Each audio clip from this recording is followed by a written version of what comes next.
Hello, আসসালামু আলাইকুম আপুরা। আজকে আমি দেখাবো আপনাদেরকে হেয়ার রিবন্ডিংটা আসলে আমরা কিভাবে করি। মেডিসিন অ্যাপ্লাই করতেছি এখানে। মেডিসিনটা কিভাবে অ্যাপ্লাই করতে হয় চুলের ঠিক 1 ইঞ্চি নিচ থেকে। তো অনেক জায়গায় আপু অনেক সময় রিবন্ডিং করেছে, তার চুল অনেকবার পড়ে গেছে, তারপর হচ্ছে পাতলা হয়ে গেছে, চুল ভাঙে। এই জন্য নিয়ে এসেই আমাকে বললো যে আপু আমার চুলটা অনেক ভেঙে ভেঙে পড়ে আর হচ্ছে অনেক পাতলা হয়ে গেছে। আমি এক জায়গায় রিবন্ডিং করেছিলাম, তারপর থেকে আমার এই সমস্যাটা। তো আসলে আমরা অনেকেই অনেক সময় জানি না মেডিসিনের অ্যাপ্লাইটা কীভাবে করতে হয়, কোন জায়গা থেকে অ্যাপ্লাই করতে হয়, যার কারণে না জানার কারণে চুলের অনেক সময় অনেক ক্ষতি আমরা করে ফেলি। তো সঠিক নিয়মে সঠিকভাবে সুন্দরভাবে যদি আমরা চুলটা রিবন্ডিং করতে পারি, তাহলে অন্ততপক্ষে আমাদের কাস্টমারের হেয়ারগুলো অবশ্যই হেয়ার ফল হবে না, হেয়ারটা ভাঙবে না, হেয়ারটা খুবই ভালো থাকবে এবং রিবন্ডিংয়ের রেজাল্টটাও হবে একবারে পারফেক্ট।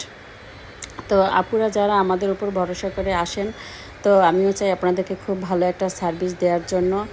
আর আমার পাশে থাকবেন, সবসময় আমাকে সাপোর্ট করবেন, আমি যাতে আপনাদেরকে খুব ভালো ভালো সার্ভিস দিতে পারি, খুব ভালো ভালো কাজ আপনাদের করতে পারি এবং আপনারা সবসময় যাতে আমার কাছে আসেন আমাদের এখান থেকে আপনাদের সার্ভিসটা নেওয়ার জন্য। তো আজকে আমরা এখানে ক্যারাটিন রিবন্ডিং করব। তো আপুটা আসলে রিবন্ডিং করেছিল যেখানে, সেখান থেকে ওনার চুলটা আসলে ড্যামেজ হয়েছে, অনেক চুল পড়ে গেছে, পড়ে একবারে চুল মাঝখান থেকে নাই, একেবারে পাতলা হয়ে গেছে। আপুর অনেক আসলে এই নিয়ে খুব মনক্ষুণ্ণ। আপু আসলে ভার্সিটির স্টুডেন্ট।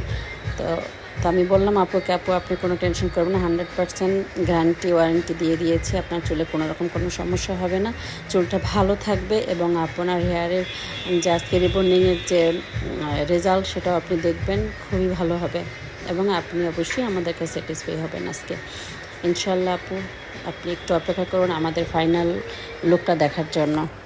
এখানেই রাখলাম, আল্লাহ হাফেজ।